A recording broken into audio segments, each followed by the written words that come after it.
join us on YouTube starting April 26th for a 48-hour Making a Murderer telethon. We will be discussing the case, raising awareness for the cause, promoting the Justice Rally taking place on June 15th, and most importantly, raising money for Stephen Avery and Brendan Dassey's canteens. Join hosts Eric Jose on Making a Murderer, Allie Apperson, Tracy Strunzi, and Paul Capaldi for engaging conversation, discussion of new developments, and analysis of just what the heck is in all these legal documents. We even have some surprise special guests lined up, so catch up on your sleep now because you won't want to miss 1 minute. For more information, see our event page on Facebook. Just go to bit.ly/mamathon. That's bit.ly/MAMATHON. You can also visit us on Twitter. We can't wait to see you there. Hello there, everybody. How you doing today? Okay, so today we're going to be talking a little bit about Michael Griesbach again. Okay, went to his website, or actually his website was sent. The link was sent to me, and I just went to it, and was just reading what was on the front page of it, and I don't know, just had a few things to say, or suggest, or whatever regarding it. Before we get to that, though, how did everybody like that intro coming in? That's the latest promo for Mamathon, and that was done by Fen, who you guys can find on Twitter. I'll leave a link to her latest tweet with a link to today's hashtag for 80 more things below for you guys to go find that. Also, Falcon Zapata, who some of you may see here chatting sometimes in the live chat. Falcon is somebody who believes that Stephen is guilty. He is maybe a little on the fence when it comes to Brendan, but he's a pretty reasonable guy, pretty respectable guy, and he's always respectful. So many people who know me, my channel has always been always been a big deal. I'm always willing to talk to people who are respectful, even if I don't agree with them. So Falcon's one of those folks who I don't agree with him, but he is respectful, so he has my respect. And he was helping us make the graphics for that promo, so, and also with a little help from Tracy Strunzi's daughter in making that promo. So I wanted to give everybody a shout out on that. It's pretty cool, very professional looking, very impressive. So I just wanted to give them all a shout out, and make sure you go check out Fen, hashtag 80 more things. Okay, so wanted to show off one other thing here real quick before we get into talking about Michael Griesbach, and that is that one of my moderators sent me something, and I just got it, and I just had to show it off to everybody real quick because I'm wearing it. So this was sent to me by Sharon Sunshine Young, and you guys can see right already. Whoops, you guys can see already what it's basically, and what's kind of funny is makes me happy, haha, and humans make my head hurt. Yeah, humans like Michael Griesbach certainly do. They certainly do make my head hurt sometimes. So what I'm going to show you guys here to start off is just a screenshot from his webpage, from just some text that's on his webpage, basically a quote from him. And it's just right. I'm just gonna go ahead and put the clip here. I'm gonna read it and maybe make a few sarcastic gestures while reading it, and then we'll come on back. This is from Michael Griesbach's homepage of his website, where you can buy his book and that sort of thing, right? Okay, so this is when you open the page, is the first thing you see. In between two copies of his books, Innocent Killer and Indefensible. It says right here, it's not every day, after all, that a folk hero celebrity exoneree, namely Stephen Avery, who is slated to become the namesake of a state's most meaningful criminal justice reform bill in years, commits an exceptionally brutal murder, and then tries to get away with it by accusing the police of setting him up again. Again, Gracie? Anyway, okay. So this is what you see on Michael Griesbach's homepage on his website.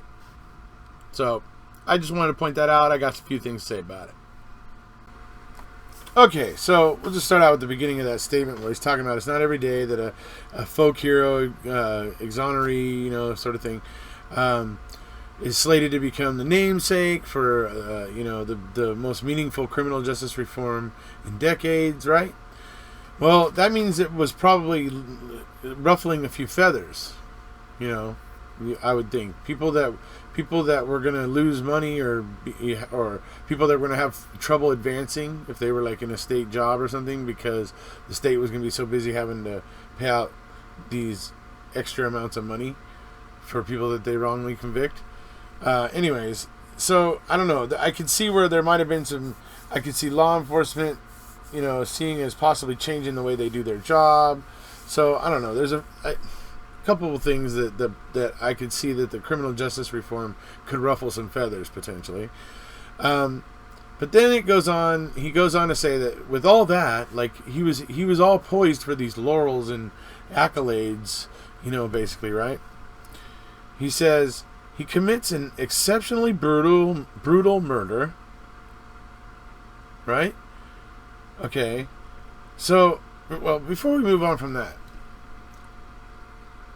He performs an exceptionally brutal murder? Really, Mike? Okay, what's the evidence of that murder? Because if all you got is the bones in the burn pit, I don't know how you're determining that anything is exceptional. Oh, wait. You actually believe that cockamamie story that Fassbender and Uyghur got out of Brendan, don't you? Oh, well, that explains a lot. I pity you. So, okay, moving on from the exceptionally brutal murder, okay, and then tries to get away with it by accusing police of setting him up again. Wait, again? Wait, you mean they did it once before?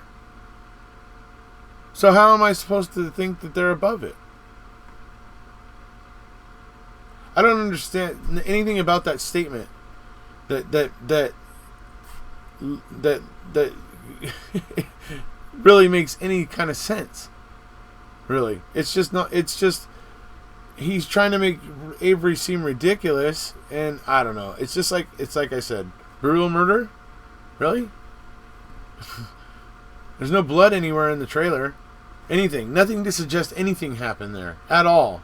No scratches on the bed, but no wearing out on the bed. No blood or anything anywhere. No nothing. The paneling has been pulled off the walls in that bedroom. There was nothing. Absolutely zero. Right? So it's like, how can you say it's exceptionally brutal? Oh, unless you're buying into that crap that they fed Brendan. And if you're buying into the crap that they fed Brendan, Mike, whatever, buddy. But I just thought this was interesting. It just leads me to my next question, though. You guys know the video I just did recently about Mike Griesbach and Colborn, and I swear to you hear the truth train in the background, huh, guys? Right? Anyway, see, it knows I'm doing the truth train came by to be in the Michael Griesbach video, so it's like I was pointing out in that video. It's like it seems that Michael Griesbach has this, I don't know,